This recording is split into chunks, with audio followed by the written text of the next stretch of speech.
Saya akan melanjutkan pada minggu ketiga ini tentang tema kemurahan hati dan saya rindu kita sama-sama belajar.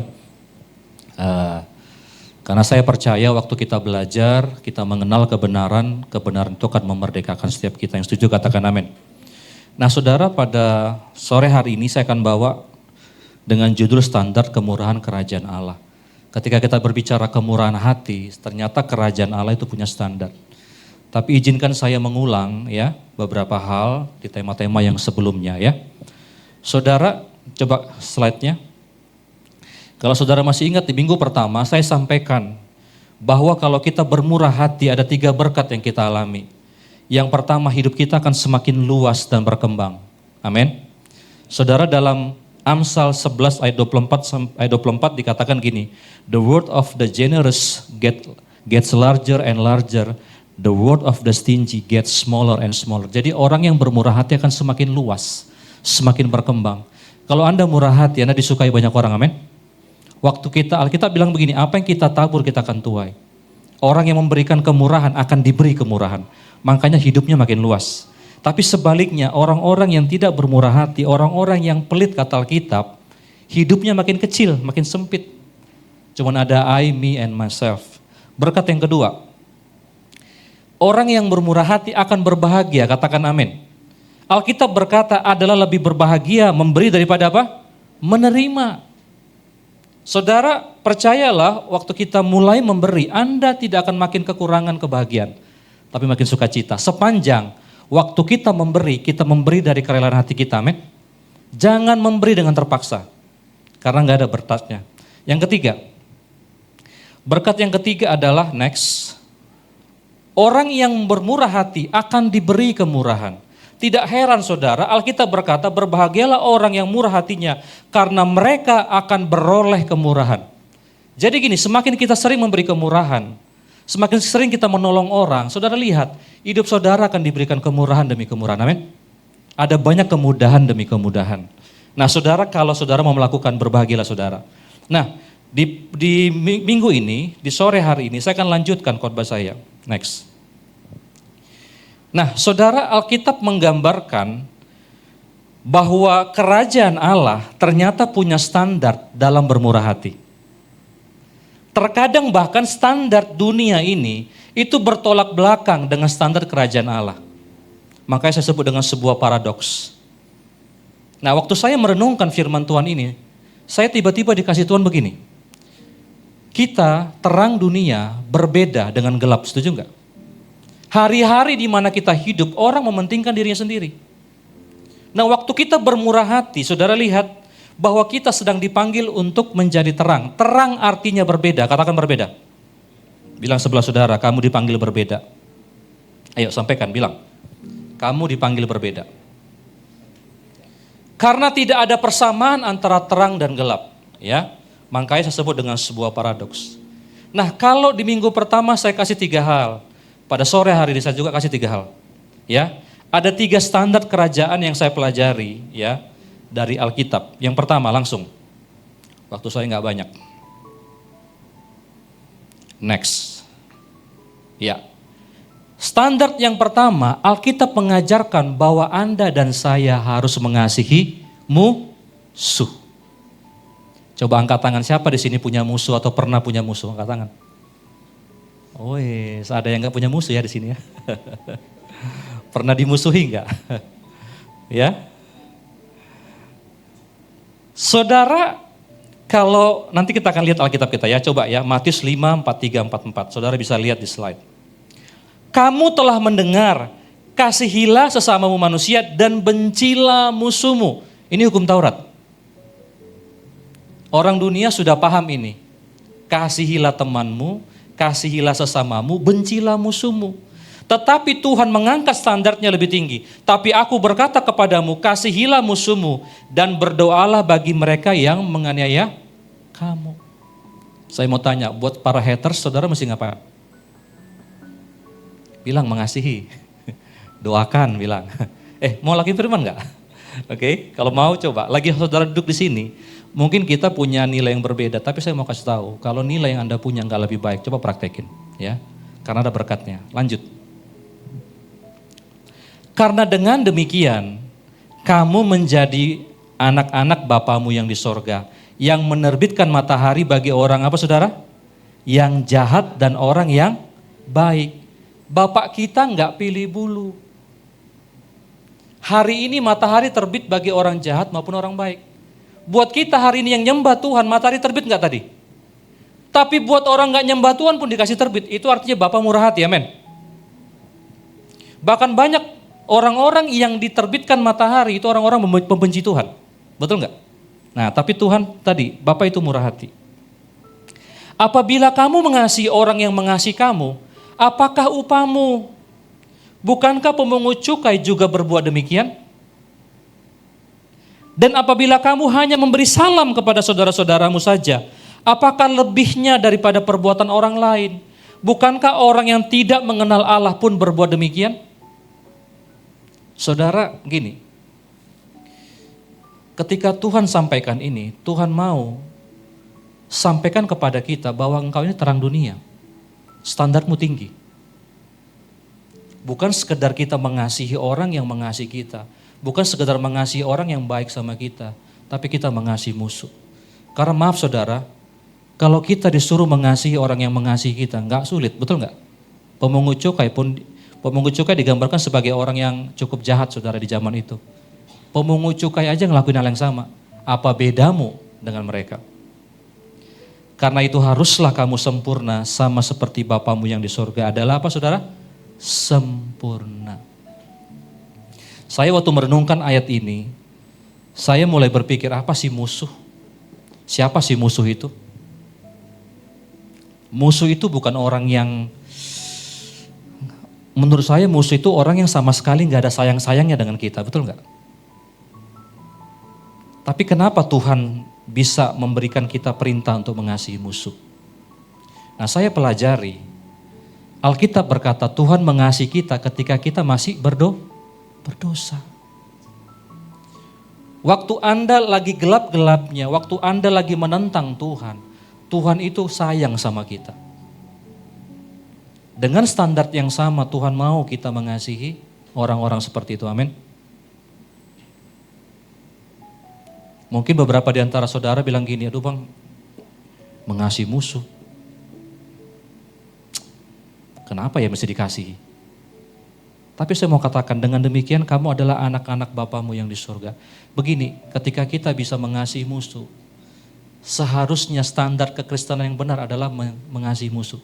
Bukan cuma mengasihi teman. Kalau mengasihi teman gampang. Kita lanjut dulu ya. Tapi saya mau katakan bahwa next. Kerajaan Allah punya standar yang jauh lebih tinggi. Nah, kita lihat sebuah perumpamaan. Lukas 10 ayat 25 sampai 37. Pada suatu kali berdirilah seorang ahli Taurat untuk mencobai Yesus katanya, "Guru, apa yang harus kuperbuat untuk memperoleh hidup yang kekal?" Jawab Yesus kepadanya, "Apa yang tertulis dalam hukum Taurat? Apa yang kau baca di sana?" Jawab orang itu, "Kasihilah Tuhan Allahmu dengan segenap hatimu, dan dengan segenap jiwamu, dan dengan segenap kekuatanmu, dan dengan segenap akal budimu. Dan kasihilah sesamamu manusia seperti dirimu sendiri." Katakan sesama. Ya, nanti simpan dulu kata itu. Kata Yesus kepadanya, "Jawabmu itu benar. Perbuatlah demikian, maka engkau akan hidup." Tetapi untuk membenarkan dirinya, orang itu berkata kepada Yesus, "Dan siapakah sesamaku manusia?" Nah, Tuhan gak langsung balas, dikasih perumpamaan, lanjut. Jawab Yesus, "Adalah seorang yang turun dari Yerusalem ke Yeriko." Kalau dia dari Yerusalem ke Yeriko, berarti dia adalah orang Israel, dia orang Yahudi ya. Ia jatuh ke tangan penyamun yang bukan saja merampoknya habis-habisan, tetapi yang juga memukulnya, dan sesudah itu pergi meninggalkannya setengah mati, sekarat, dying. Kebetulan ada seorang imam turun melalui jalan itu. Ia melihat orang itu, tapi ia melewatinya dari seberang jalan. Jadi ketika dilihat ada yang sekarat, itu orang Israel. Nah, seorang imam yang ada juga seorang Israel yang sama dengan dia. Ketika lewat, dia lihat dari jauh. Oh, ada yang jatuh, jalan terus. Ya, lanjut saudara. Demikian juga seorang Lewi juga orang Israel. Ini dua-dua hamba Tuhan saudara. Lewi datang ke tempat itu, ketika ia melihat orang itu, ia melewatinya dari seberang jalan, sama. Oh, ada yang jatuh. Tapi saya buru-buru mau pelayanan, ya kan gitu ya kira-kira. Nah lihat, lalu datanglah seorang Samaria yang sedang dalam perjalanan ke tempat itu, dan ketika ia melihat orang itu, tergeraklah hatinya oleh belas kasihan. Tunggu dulu di sini. Siapa orang Samaria? Orang Samaria adalah musuh Israel. Di zaman itu orang Israel tidak bergaul sama orang Samaria. Karena orang Samaria adalah orang-orang Israel yang kawin campur. Nah di zaman itu orang Samaria nggak dianggap sama orang Israel. Bahkan sorry itu saya nggak dianggap manusia. Saudara pernah lihat di Yohanes pasal 4 ketika Tuhan Yesus lagi di sumur, dia minta air sama, mohon maaf, pelacur ya, yang punya 5 suami. Apa kata Tuhan? Masakan aku orang Yahudi minta sama kamu air orang Samaria? Paham ya? Di zaman itu mereka nggak bicara, mereka nggak ngomongan, mereka musuh. Tapi saya mau tanya, siapa yang nolong orang Yahudi yang lagi terkapar ini? Orang Samaria. Lanjut. Ia pergi kepadanya lalu membalut luka-lukanya. Sesudah ia menyiraminya dengan minyak dan anggur, kemudian ia menaikkan orang itu ke atas keledai tunggangannya sendiri. Lalu membawanya ke tempat penginapan dan merawatnya. Bukan hanya ditolong, dikasih penginapan, dirawat sampai sembuh. Keesokan harinya ia menyerahkan 2 dinar kepada pemilik penginapan itu, katanya, rawatlah dia dan jika kau belanjakan lebih dari ini, aku akan menggantinya waktu aku kembali. Siapakah di antara ketiga orang ini menurut pendapatmu adalah sesama manusia dari orang yang jatuh ke tangan penyamun itu? Jawab orang itu, orang yang telah menunjukkan belas kasihan kepadanya. Kata Yesus kepadanya, pergilah dan perbuatlah demikian. Saya mau katakan begini saudara-saudara. Sesama manusia bukan berarti orang yang sama dengan kita, betul? Bukan manusia yang sama. Kita ini cenderung mengkotak-kotakkan orang. Kalau sama dengan kita latar belakangnya kita sayang, betul ya? Kita dekat, gak ada masalah mengasihi mereka. Orang-orang yang senasib seperjuangan, mereka biasanya lebih connect. Tapi tunggu dulu bicara musuh, nanti dulu.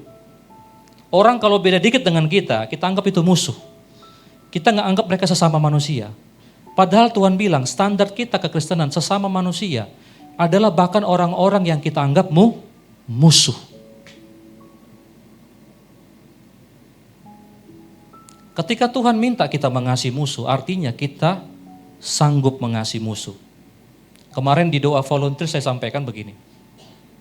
Kemurahan hati dalam Galatia 5, nggak usah dibuka ayatnya. Galatia 5:22, kemurahan hati adalah buah roh, amin. Saudara nggak mungkin bisa mengasihi musuh kalau kita nggak punya buah roh. Kita nggak dekat sama Tuhan, kita nggak ngalami Tuhan, susah banget ngasihi musuh. Susah.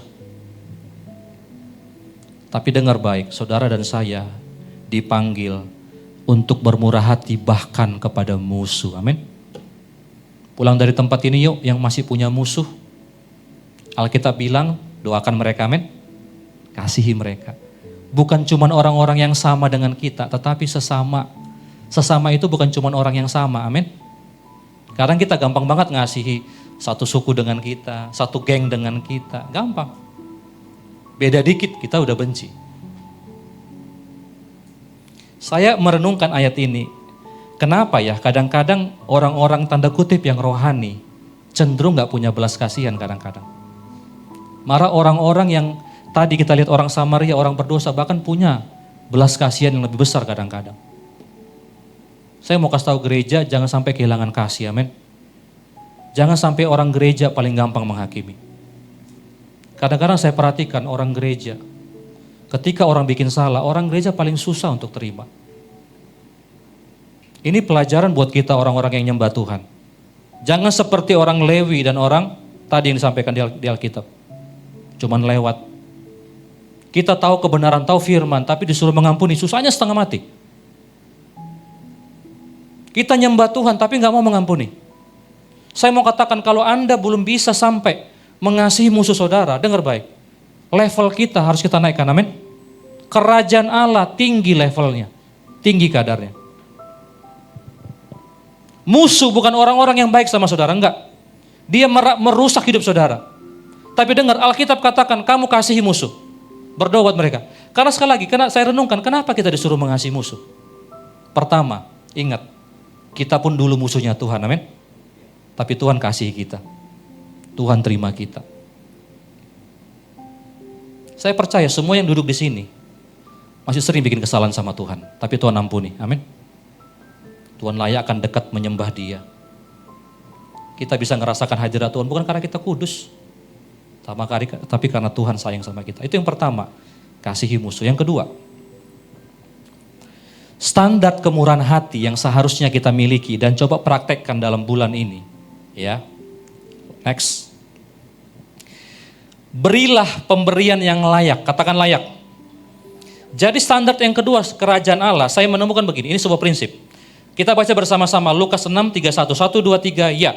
Dan sebagaimana kamu hendaki supaya orang perbuat kepadamu, perbuatlah juga demikian kepada mereka. 1, 2, 3, ya.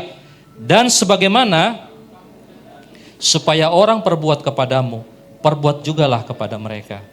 Saudara, standar kemurahan hati yang kedua menurut kerajaan Allah, berilah sesuatu kepada orang lain yang Anda sendiri mau atau nikmati, amin. Jangan kasih sesuatu yang kamu sendiri gak mau. Saya kasih beberapa contoh. Saudara, kalau kita misalnya punya yang suka kasih pakaian bekas, jangan kasih pakaian bekas yang dimana Anda sendiri gak bisa pakai itu. Keteknya bolong, ya, kancingnya udah gak ada lima-limanya. Paham ya? Yang kita sendiri gak mau pakai. Dekil, udah dirinso bolak-balik, nggak bersih-bersih gitu. Jangan kasih. Jangan kasih makanan yang sudah mau kadaluarsa, amin. Amin. Oh, ini udah kadaluarsa, kasih tetangga, mencret dia. Kita aja nggak mau. Segala sesuatu yang kita mau orang lain perbuat dahulu, amin. Itu standarnya, amin. Jangan kasih. Yang kamu sendiri gak mau makan, kamu gak mau pakai. Makanya Alkitab mengajarkan, kalau kau makan itu gak mau, jangan kasih sama orang. Yang punya pembantu, Jakarta lagi panas. Jangan kasih tempat dia yang sudah di atas dekat genteng panas, pakai kipas, itu pun kipasnya mati-mati. Dia pun manusia guys ya. Tiap kali mau tidur terpanggang dia. Kasih AC. Apa yang kau mau nikmati sendiri kasih. Pembantu makan apa, kamu makan itu. Jangan, saudara, kita makan sesuatu yang enak, dia tiba-tiba kita kasih telur Indomie terus bukan ini ya, bukan bilang merek ya. Tapi kasihlah yang sehat, kasihlah. Amin ya. Apa yang kita mau orang lain perbuat dahulu. Ini contoh lagi, saya kasih contoh banyak aja. Kalau di toilet, kita ini kadang-kadang lupa, kita ini pun pegawai di tempat lain, betul nggak? Kita pun bekerja. Kadang-kadang saya kalau ke toilet laki-laki itu ya, saya nggak pernah ke toilet perempuan, jadi saya nggak tahu. Ya, saya tahunya toilet laki-laki. Kadang-kadang kalau di toilet laki-laki, mohon maaf, itu kalau kita lagi mau kencing, itu kuning-kuning pinggir-pinggirnya. Saya kasih sebuah tips sederhana, dengar, ini kita anak terang. Kalau engkau kencing, buka itunya, tutupnya itu, tahu ya? Karena nanti setelah saudara masih ada yang kencing. Mohon maaf, masih ada yang pup, amin. Jangan kasih jejak-jejak di situ. Jadi ketika engkau pergi, jangan tinggalkan jejakmu, amin. Bilang sebelahmu, jangan tinggalkan jejakmu, bilang. Lah, yuk kita bicara hal yang sederhana, yang kadang-kadang kita lupakan. Kadang-kadang mohon maaf, saya kalau melihat di mal-mal, kalau misalnya mal yang cukup bagus, itu kadang-kadang saudara, pegawai yang bersihkan itu bisa ngepel terus-terusan, betul nggak? Nanti habis ada yang kencing, dia keluar dipelin. Kadang-kadang mohon maaf, ya ini kita kan karena toilet laki-laki ya. Kadang-kadang sudah dikasih kotaknya, ya kan?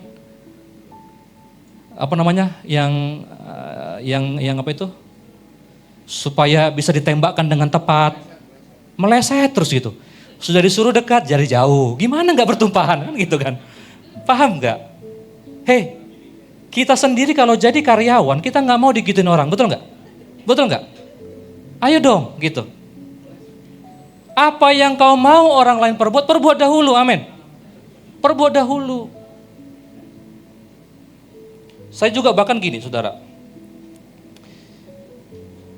Ada nggak di kita ini yang kalau habis ke toilet, ini bicara-bicara kecil aja. Ada nggak di antara kita yang bahkan say thanks? Bang, itu kan sudah tugas mereka kan dibayar, iya saya tahu. Tapi lihat bagaimana sehari-hari dia bersihkan semuanya. Ketika ada satu orang aja bilang terima kasih, itu nyegarkan jiwanya, betul nggak? Coba bayangkan suatu kali, misalnya kalian, saya mau tanya, teman-teman ada nggak yang bosmu ngucapin terima kasih samamu? Bagus kalau ada. Ada bos-bos yang bilang begini, kalau kamu kerja bagus, sudah seharusnya saya sudah bayar Anda. Tidak mungkin berikan terima kasih, nggak ada yang perlu, sudah seharusnya. Jangan banyak tingkah. Karena ketika dia pun bikin bagus, ya kita biasa-biasa aja. Padahal kadang-kadang satu kata thanks, itu kadang-kadang bikin dia semangat satu hari itu, betul nggak? Mau berbeda? Ayo dari sederhana. Nanti habis gereja, coba yuk walaupun ada yang beresin setelah ibadah, sampah-sampah kita. Kenapa kita enggak sampahnya dibuangin ke tempatnya? Jangan tinggalkan jejak, yuk belajar. Suatu ketika saya, waktu di Pematang Siantar, saya nggak usah sebut tempatnya. Saya lagi bicara sama seorang bapak. Bapak ini adalah pembersih tempat pesta, semacam sopo godang di sana. Bapak ini begitu kagum, mohon maaf saudara, dengan yang namanya saksi Yehova. Kita tahu saksi Yehova pengajarannya beda sama kita, tahu ya. Tapi tahu nggak, sang bapak bilang begini, petugas kebersihannya. Kami belum pernah menemukan perkumpulan orang Kristen yang sebersih mereka, Pak. Belum pernah. Itu kalau mereka bikin acara, mereka ambil sampahnya semua dan mereka pel. Tapi mohon maaf kita, orang Kristen, sampah di mana-mana katanya Pak. Kalau bukan, ini statement dia, kalau bukan itu saksi Yehova Pak. Kalau bukan saya tahu itu salah, saya sudah pindah agama Pak katanya. Belum pernah saya temukan. Nanti coba saudara cek. Nah saya rindu kita sampai ke seperti itu, amin. Kita ini anak terang, hal sederhana saja. Tingkat kemurahan hati kita sampai seperti itu.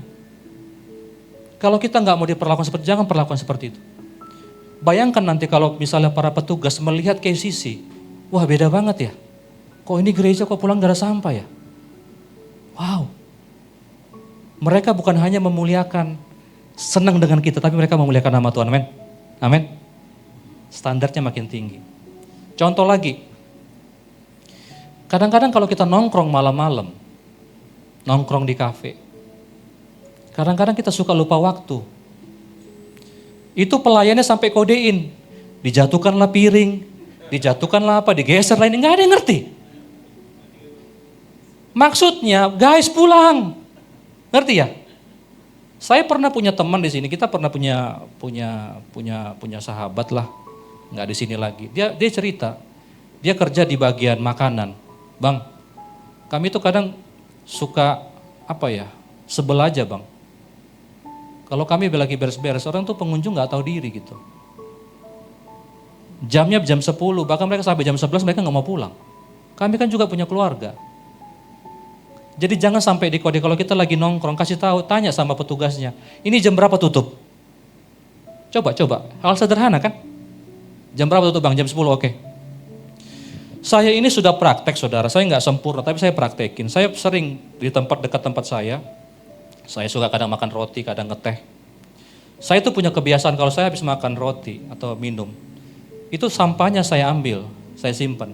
Bangkunya saya kembalikan ke tempatnya.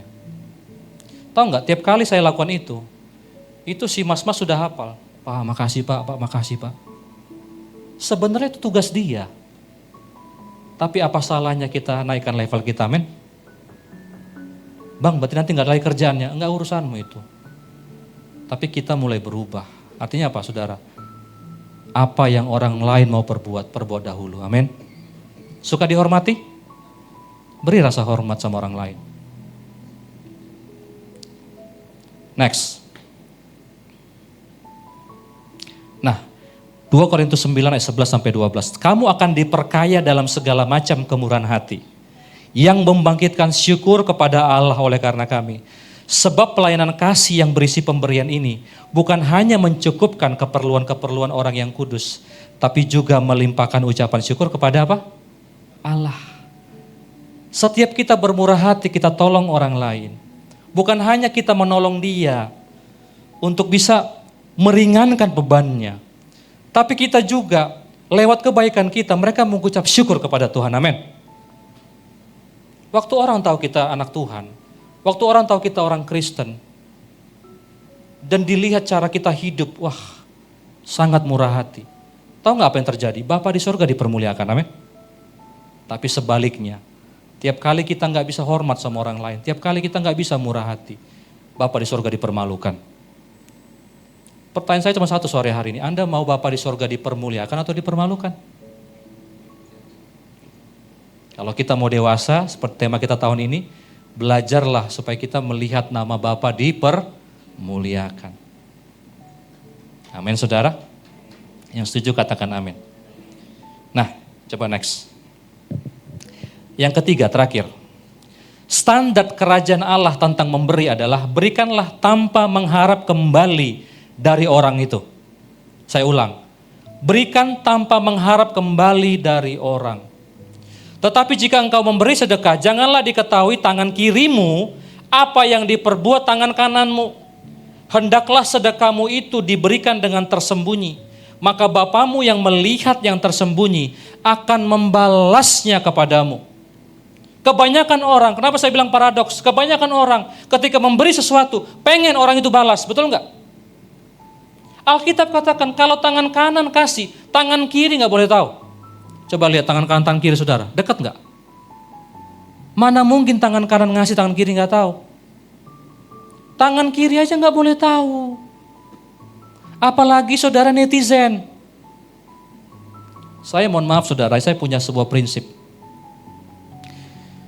Saya kalau diberi sesuatu sama orang, saya tidak mau say thanks di story. Mohon maaf, saya pernah bilang sama beberapa teman, kalau kalian ngasih sesuatu sama kami, saya ucapkan terima kasih sama kalian, Tuhan balas. Tapi saya nggak bikin di story, terima kasih ya kak, saya nggak mau bikin. Buat saudara ya nggak masalah juga, tapi saya punya prinsip dari firman Tuhan ini. Jangan tahu, karena waktu orang nggak tahu, dengar, kita kasih kesempatan Tuhan yang balas, amin. Saya mau tanya, kalian mau Tuhan yang balas atau manusia yang balas? Kalau saya rindu Tuhan yang balas. Tuhan itu kalau balas itu nggak pernah hitung-hitungan saudara. Di 2 minggu lalu saya katakan waktu kita memberi, kita diberi sesuatu yang dipadatkan, digoncangkan, betul nggak? Tuhan nggak pernah balas yang pas-pasan.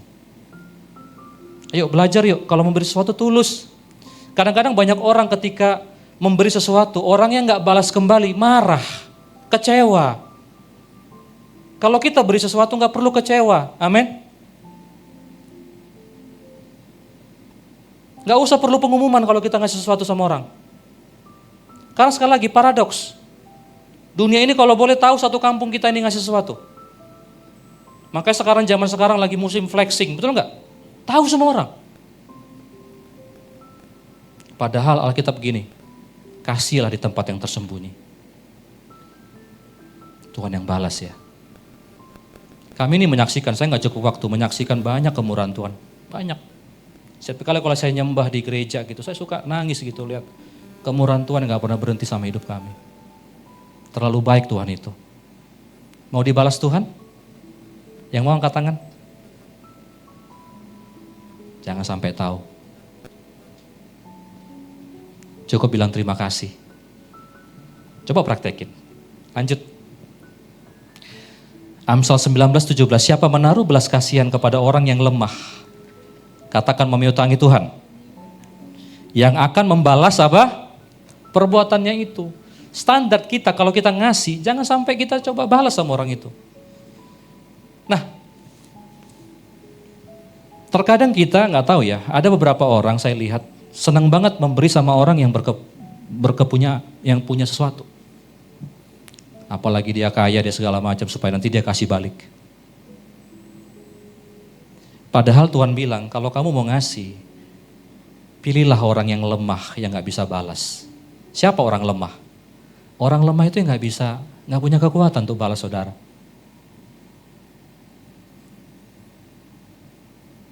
Kalau kita kasih sama orang lemah, yang balas Tuhan, amin.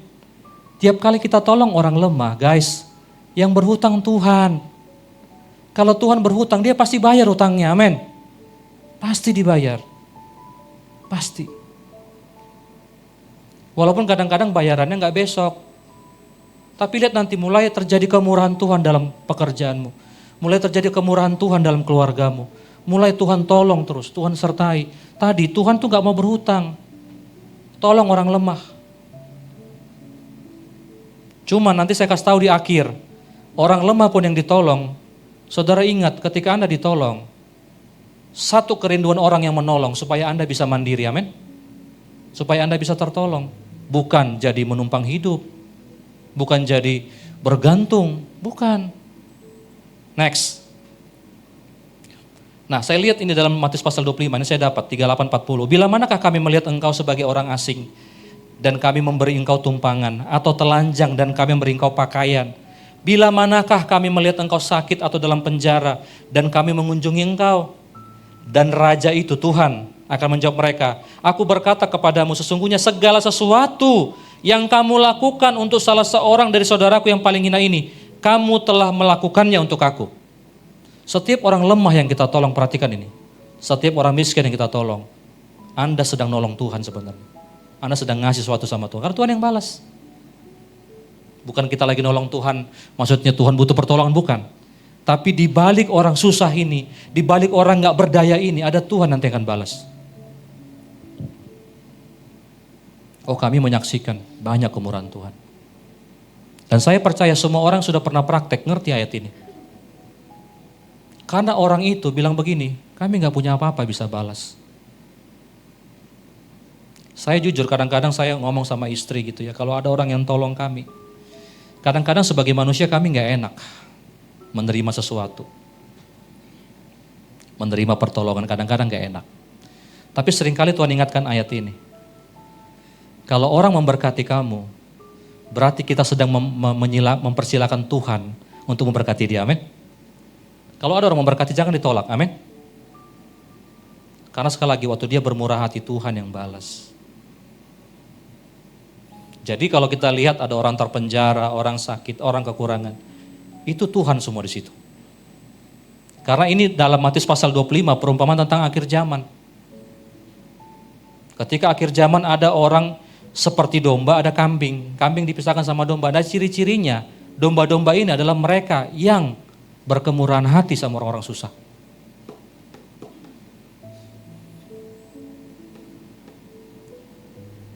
Ada 3 tipe orang, ada 3 situasi orang ketika memberi. Ada orang-orang memberi dari kelimpahannya. Tapi ada orang-orang yang memberi dari kecukupannya. Tapi ada juga orang-orang yang memberi dari kekurangannya. Minggu lalu Yuni sampaikan bahwa kadang-kadang kita gak punya banyak. Gak punya banyak. Tapi kadang-kadang kita kasih. Dengar, Tuhan balas. Tuhan balas. Saya mau cerita sedikit, kami ini, saya udah pernah cerita sama saudara-saudara. Tapi gak apa-apa, ini jadi kesaksian. Ini kedua orang tua saya, mereka contoh teladan kami bermurah hati. Orang tua saya dulu suka nampung orang di rumah. Dan saya mau saksikan dari saya anak pertama, kedua, ketiga semua. Itu hampir kami, cuman satu yang enggak. Semuanya kami ditolong Tuhan. Kami tuh kuliah, beasiswa, ada yang nolong, enggak ada uang sama sekali. Waktu itu orang tua enggak sanggup untuk sekolahin kita. Tapi dari mulai saya, adik saya, bahkan mereka beberapa, bukan saya sekolah teologi, adik saya bahkan enggak sekolah teologi, sekolah negeri. Tapi digerakkan si A, si B, si C, digerakkan Tuhan gitu. Selesai kuliah semua. Kami menyaksikan kemurahan Tuhan. Orang-orang ditampung orang tua saya, bukan orang-orang bisa balas. Orang gila diambil, yang kadang stres. Jadi kakak pertama, saya anak kedua gitu. Saya ngalami itu. Orang-orang yang dari mana tiba-tiba saya pernah orang penjara, bapak lagi menangkan orang penjara. Ajak nginap di rumah. Nginap di kamar saya. Pagi-pagi dia buka jendela, dia pergi, hilanglah barang-barang saya. Pernah saya ngalami. Parfum hilang, semua hilang. Karena belum terlalu dia lagi kumat begitu. Tapi saya ngalami kemurahan Tuhan. Jadi sekali lagi saudara, ketika saudara bertemu dengan orang ini kesempatan buat saudara menabur. Next. Nah, saya mau kasih sebuah kebenaran di penutup ini dalam Amsal 11 ayat 25. A generous person will prosper. Whoever refreshes others will be refreshed. Orang yang murah hati akan sejahtera. Perhatikan ayat kata-kata ini. Barang siapa menyegarkan orang lain, ia akan apa saudara? Disegarkan. Seharusnya bukan cuma orang yang diberi yang disegarkan karena ditolong. Seharusnya orang yang memberi pun disegarkan, amin. Jadi yang memberi dan yang diberi sama-sama segar. Nah, waktu kita menolong orang lain, tadi saya bilang, kita rindu sebenarnya dia bisa suatu saat dia tertolong dan dia bisa mandiri, betul gak sih? Tapi terkadang mohon maaf saudara, ada orang-orang setelah ditolong malah kita bukannya makin segar, kita malah jadi sebel. Udah ditolongin tiba-tiba contoh nih, kita udah nolong ini, misalnya kita tiba-tiba tergerak disuruh Tuhan, kita mau nabur sama dia. Tiba-tiba bulan depan bilang begini, lah mana kirimannya? Enggak dikirim lagi. Kok bulan ini belum? Nah, kok jadi kita rutin ya? Pernah ketemu orang seperti itu?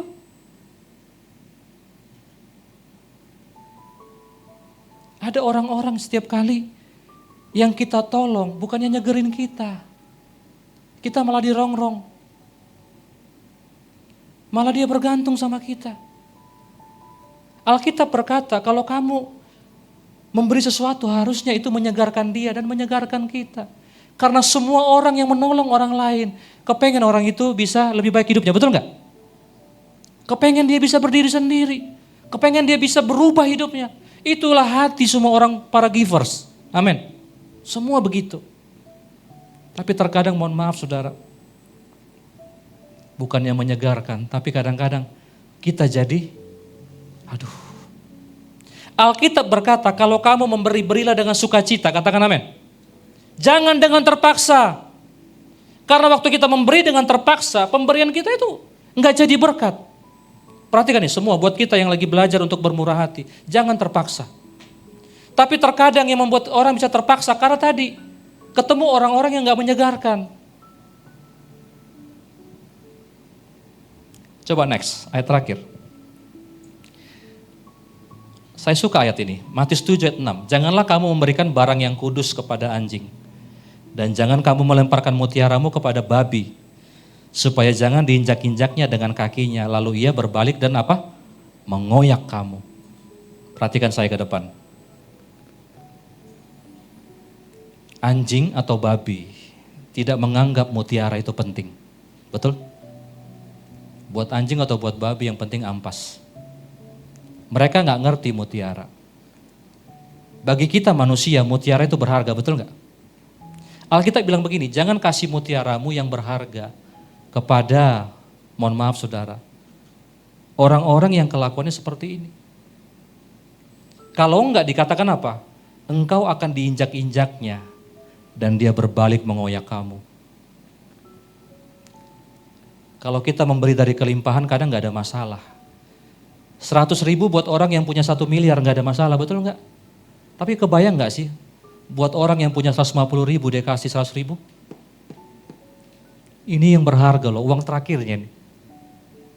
Kebayang nggak kalau yang kita kasih ini sama orang, mohon maaf, yang nggak bisa menghargai apa yang kita berikan.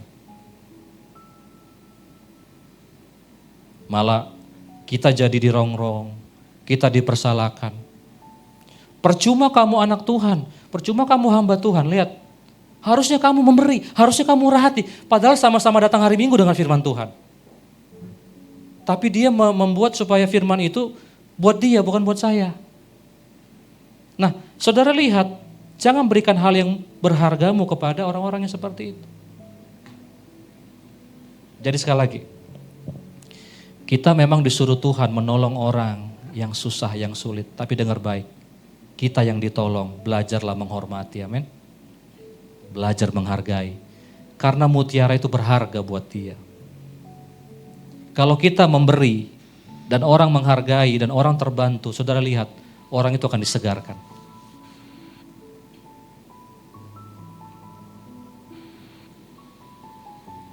Jadi mari kita 3 hal ini belajar, standar sebagai penutup. Ada 3 standar ya, kerajaan Allah tentang kemurahan hati. Yang pertama apa? Kasihilah musuhmu. Yang kedua apa? Apa?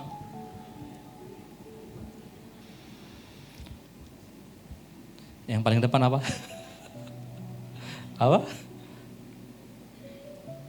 Berilah kepada orang yang jangan menuntut balasan ya. Ya.